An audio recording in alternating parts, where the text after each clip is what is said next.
Everyone, welcome to my channel. तर आज जेवणामध्ये मी बनवते आहे भेंडीची भाजी। माझ्या हस्बंडला सेम भाजी खाऊन बोर होते, म्हणून मग कधी साधी भेंडी तर कधी मसाला भेंडी तर कधी भरली भेंडी करावी लागते।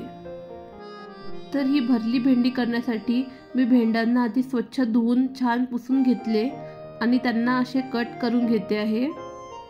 सकाळी भेंडींची भाजी करायची असेल तर भेंडी आदल्याच दिवशी रात्री स्वच्छ धुवून सुकायला ठेवून द्यायची।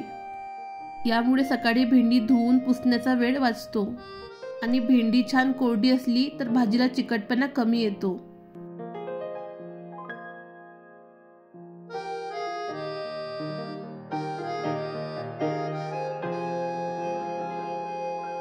आता भरल्या भेंडींचा मसाला करण्यासाठी मी एका ताटामध्ये शेंगदाण्याचं कूट घेतलं, त्यामध्ये थोडीशी हळद, तिखट, गरम मसाला, जिरे पावडर आणि धने पावडर घातली।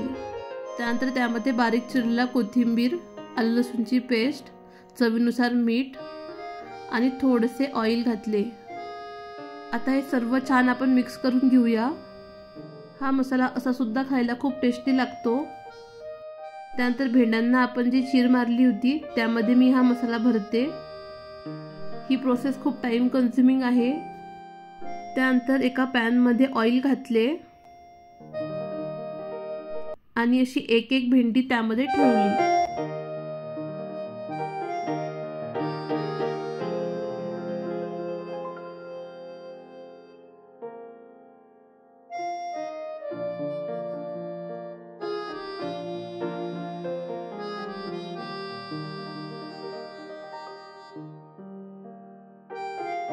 मसाला थोडा कमी पडला होता, म्हणून काही भेंडी मी अशाच वरती ठेवून दिल्या आणि आता भेंडी मऊ शिजण्यासाठी यावरती मी झाकण ठेवते।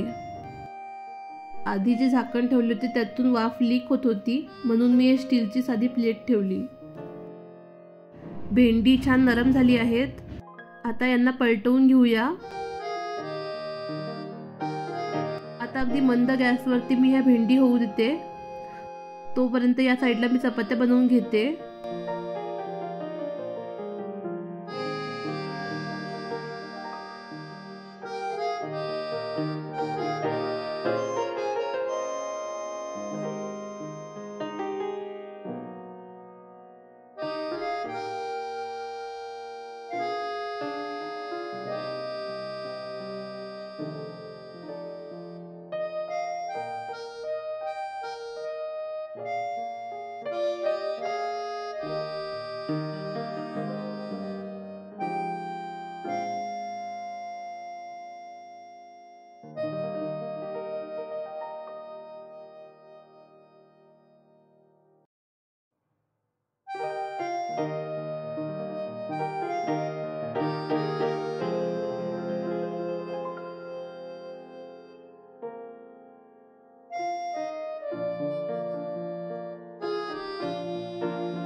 इथं बघा छान भेंडीची भाजी तयार आहे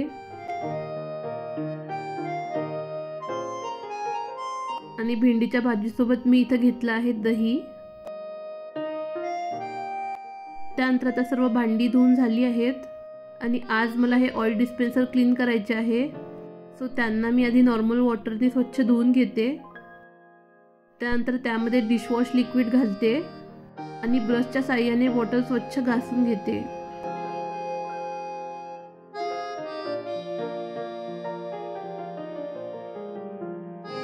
बॉटल धुवून झाल्यानंतर मी ब्रशला सुद्धा धुवून ठेवून देते। या ऑइल डिस्पेन्सरचा चिकटपणा जाण्यासाठी मी इथं इलेक्ट्रिक केटलमध्ये गरम पाणी करून घेते। जोपर्यंत पाणी गरम होते तोपर्यंत हे बॉटल होल्डर घासून घेते। हे स्टेनलेस स्टीलचे बॉटल होल्डर आहे आणि याचे स्टील सुद्धा खूप चांगल्या ग्रेडचे आहे। आणि इथं दोन्ही बॉटलमध्ये छान उकळीचं पाणी घालते आहे आणि झाकण बंद करून बॉटल अशी शेक करून धुवून घेते। उकळीच्या पाण्याने बॉटल धुतल्यामुळे बॉटल अगदी स्वच्छ निघाले आहेत, अगदी नवीन झाले आहेत।